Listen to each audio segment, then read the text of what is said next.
La rentrée de l'économie engagée, c'est ici à la Cité universitaire de Paris avec Mediatico et les universités d'été de l'économie de demain où on retrouve Julia Faure. Bonjour Julia. Bonjour. Alors Julia, toi tu as fondé Loom, une marque de textile engagée. Tu peux nous rappeler ce que c'est Loom précisément ? Ouais, Loom globalement, c'est des vêtements qu'on conçoit de manière à ce que vous n'ayez pas besoin de les racheter. C'est-à-dire qu'on fait en sorte que vous puissiez les garder le plus longtemps possible.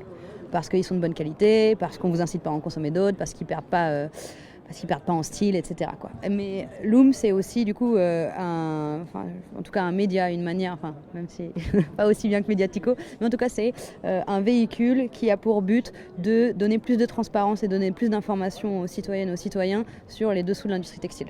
Et en fait, aujourd'hui, chacun peut être un média. Et Julia Faure, à elle toute seule, c'est un super média. Parce que qu'est-ce que tu es venue faire ici aux UED, Julia ? Je suis venue participer à une table ronde qui s'appelle Climate Act. C'était en gros la question était globalement comment on fait pour que les entreprises fassent leur part pour respecter l'accord de Paris. Bon, ça c'est un peu du jargon technique, mais globalement comment on fait pour rester sous les 1,5 degrés de réchauffement climatique, c'est-à-dire comment on fait pour émettre moins de gaz à effet de serre. Et moi là, ce que je venais porter comme voix, c'est la suivante, c'est que globalement pour rester sous les 1,5 degrés de réchauffement climatique, il faut empêcher les entreprises de polluer.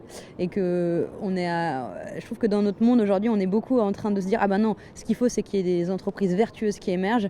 Et moi, ce que je venais porter comme parole, c'est qu'il suffit qu'il y en ait une qui triche, il suffit qu'il y ait une personne qui fasse mal, il suffit qu'il y ait une entreprise qui pollue pour réduire à néant en fait tous les efforts des entreprises vertueuses. Et donc en fait, il faut que les anciennes entreprises, celles qui sont là depuis longtemps, se mettent à devenir vertueuses, c'est ça ?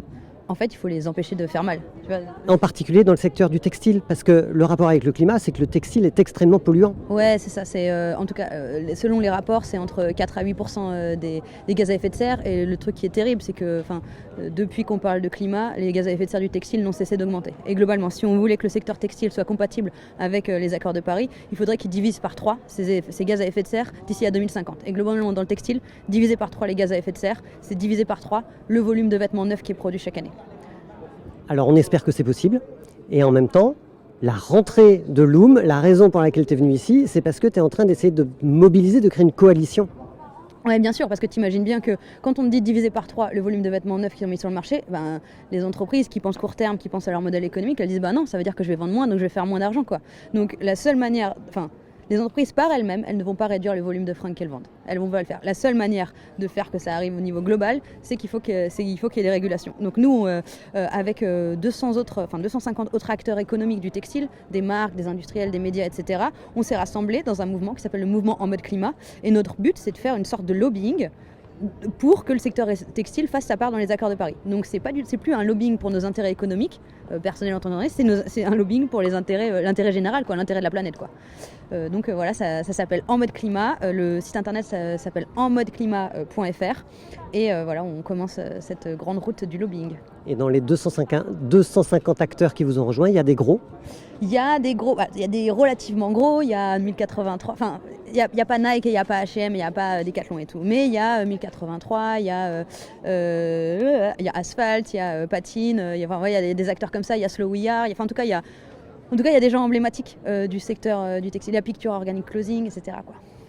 Et tout à l'heure, là, si on regarde la caméra de Mediatico maintenant, parce que je t'ai vu tout à l'heure sur scène, tu as interpellé le public en le regardant les yeux dans les yeux et en lui disant « Aidez-nous ». Donnez-nous de la force. En fait, nous, comment ça marche le lobbying ? Comment on arrive à faire changer les lois ? On arrive à faire changer les lois à partir du moment où le groupe de pression qu'on représente est suffisamment puissant. Et globalement, un groupe de pression qui est composé d'acteurs économiques, plus il y a des gros qui le rejoignent, plus il est puissant. Donc si vous pouviez interpeller vos marques préférées ou vos marques que vous n'aimez pas, des marques françaises, mais même des marques américaines, pour leur demander de rejoindre le mouvement en mode climat, de nous aider à porter les propositions de loi qu'on propose, ça nous serait d'une grande aide. Merci beaucoup Julia Faure, fondatrice de Loom et donc enmodeclimat.fr. Allez voir ce que c'est.